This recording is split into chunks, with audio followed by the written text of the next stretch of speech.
नमस्कार दोस्तों, आज हम जिस टॉपिक पर चर्चा करेंगे वो है पाकिस्तान। पाकिस्तान बना ही कुछ इस तरीके से था कि आज भी यह एक संवेदनशील मुद्दा है।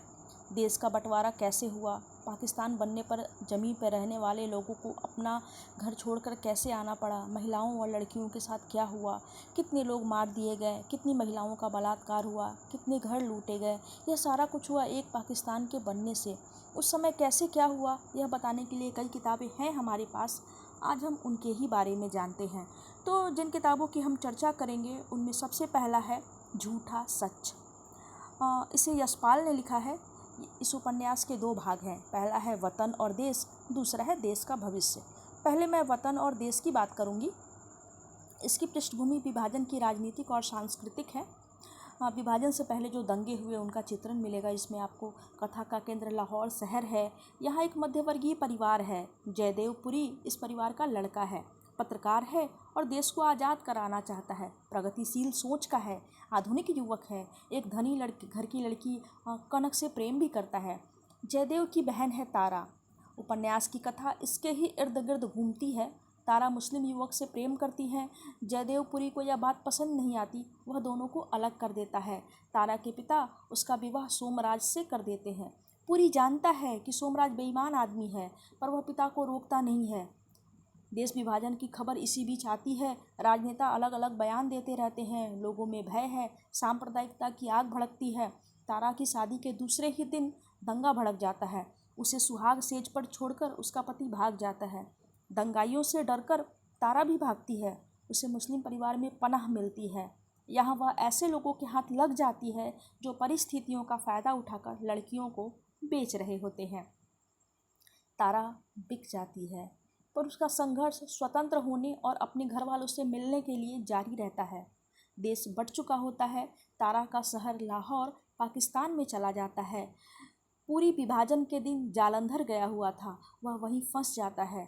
कनक नैनीताल में फंस जाती है। उसका परिवार दिल्ली चला जाता है। हंसता खेलता शहर आग और धुएं में बदल जाता है। हर तरफ चीख ही चीख होती है। यह कथा यहीं समाप्त होती है। दूसरा जो इसका भाग है देश का भविष्य, उसमें बंटवारे के जख्म को भरने और नई जिंदगी शुरू करने की कथा है।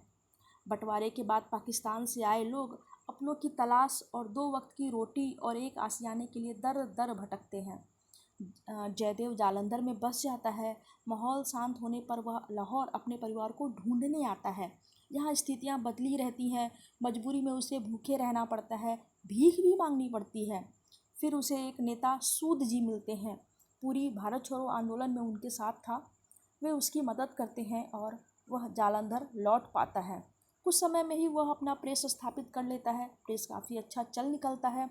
उसे उर्मिला मिलती है। उससे विवाह के पहले ही कनक उसे ढूंढ लेती है। कनक और पुरी विवाह कर लेते हैं, लेकिन कुछ सालों के बाद वैचारिक विभेद के कारण दोनों अलग हो जाते हैं। सारे अत्याचारों को सहकर भी तारा उनसे वापस निकलने में सफल होती है और दिल्ली आकर एक कॉलेज में पढ़ाना शुरू करती है। यहीं वह अपने साथ काम करने वाले प्रोफेसर के साथ विवाह कर लेती है। इस उपन्यास को पढ़कर आप विभाजन के बारे में काफ़ी कुछ समझ जाएंगे। दूसरा उपन्यास जिसके बारे में मैं आप सबों को बताने जा रही हूँ वह है पिंजड़। पिंजड़ अमृता प्रीतम की मशहूर किताब है।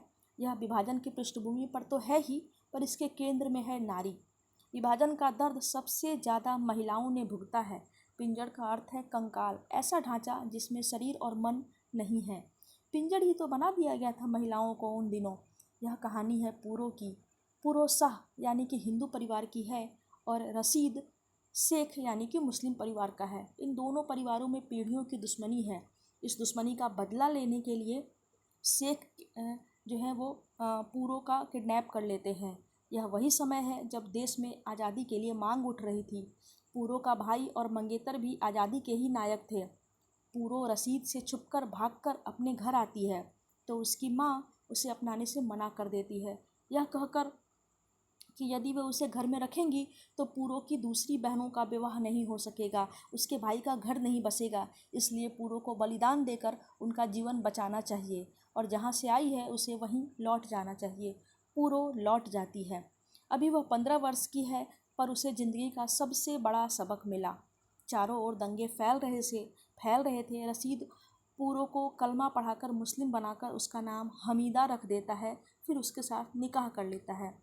पूरो अपने आप को एक पिंजड़, एक कंकाल समझकर चुपचाप परिस्थितियों के साथ समझौता करती है, पर वह बेबस लाचार नारियों की मदद में सबसे आगे रहती है। इससे उसे बड़ा सुकून मिलता है। दंगों में अक्सर हिंदू लड़कियों को पकड़कर लाया जाता, पूरो उन्हें भगाने में मदद करती है। इस बीच वह एक बच्चे की माँ भी बन जाती है। अपने परिवार और मंगेतर को वह नहीं भूली। उनकी याद और वर्तमान जीवन अक्सर द्वंद्व बन जाते हैं। देश विभाजन के बाद के दंगों में बहुत सारी महिलाएं उठा ली जाती हैं, कुछ को छुड़ाया जाता है और कई लड़कियों के साथ घर वालों के सामने ही रेप होता है। इसके बाद भी घर वाले उन्हें अपना लेते हैं, क्योंकि इस समय घर घर की यही कहानी थी। समाज ने अपने नुकीले पंख समेट लिए थे, लड़कियां घर लौट रही थीं। पूरो ऐसी लड़कियों की मदद करती है, रसीद भी उसका साथ देता है। ऐसी ही एक लड़की से मिलकर पूरो को पता चलता है कि यह उसके मंगेतर की बहन और उसकी भाभी लाजो है। वह घास वाली बनकर उसकी मदद करती है, उसे हिंदू कैंप पहुंचा देती है। रसीद इस काम में उसकी पूरी मदद करता है। कैंप में उसकी मुलाकात अपने भाई से होती है। भाई उसे लौट आने को कहता, पूरो कहती है, समझ लेना, लाजो में ही पूरो भी आ गई। पूरो रसीद और अपने बच्चों के साथ लौट जाती है। इस पर इसी नाम से एक फ़िल्म भी बनी है दोस्तों, आप लोगों ने देखी होगी। मनोज बाजपेयी और उर्मिला मातोंडकर की ने इसमें भूमिका निभाई थी। काफ़ी अच्छी फिल्म थी यह भी। अगली किताब है जिंदगी नामा। इसे कृष्णा सोबती जी ने लिखा है। इसकी शुरुआत में एक कविता है। गलबहियों सी उमड़ती मचलती, दूध भरी छातियों सी, चनाब और जेलम की धरती, माँ बनी कुर्ते के बंद खोलती, दूध की बूंदें ढड़काने को। दोस्तों, आगे बढ़ने से पहले मैं आपको बता देना चाहती हूँ, इस चैनल पर आपको साहित्य के साथ ही हर विषय की किताबों की जानकारी मिलेगी। तो मेरे चैनल को सब्सक्राइब करना बिल्कुल ना भूलें। साथ में बने बेल आइकन को भी दबाएं। जानकारी अच्छी लगे तो लाइक का बटन दबाएं। तो अब हम वापस जिंदगी नामा उपन्यास पे आ जाते हैं। इस उपन्यास में कथा कम है, दृश्यात्मकता ज़्यादा है। इस दृश्य को पढ़कर आप अविभाजित पंजाब को अपनी आंखों से देख लेंगे। डेरा चट्टा गांव केंद्र में है। उसमें बचे हिंदू, मुस्लिम और सिखों की सांस्कृतिक विरासत आप समझ सकते हैं। यहाँ शाहजी का परिवार केंद्र में है और इसके माध्यम से प्रेम कथाएं, तीज त्यौहार, गीत, नृत्य सब कुछ आपके सामने होगा। जिंदगी नामा में जिंदगी का हर पहलू आप देख सकेंगे। उपन्यास पढ़कर आप जान जाएंगे कि देश का विभाजन सिर्फ जमीन का विभाजन नहीं था, सिर्फ संस्कृतियों का विभाजन नहीं था, बल्कि यह एक भयंकर भूल थी। ऐसी भूल थी जिसने विश्व वृक्ष बो दिए। आज तक वहाँ से लौटे लोगों के जख्म सुलग रहे हैं। अपनों से बिछड़ने का दर्द जो है वो लोग आज तक नहीं भूल सके हैं।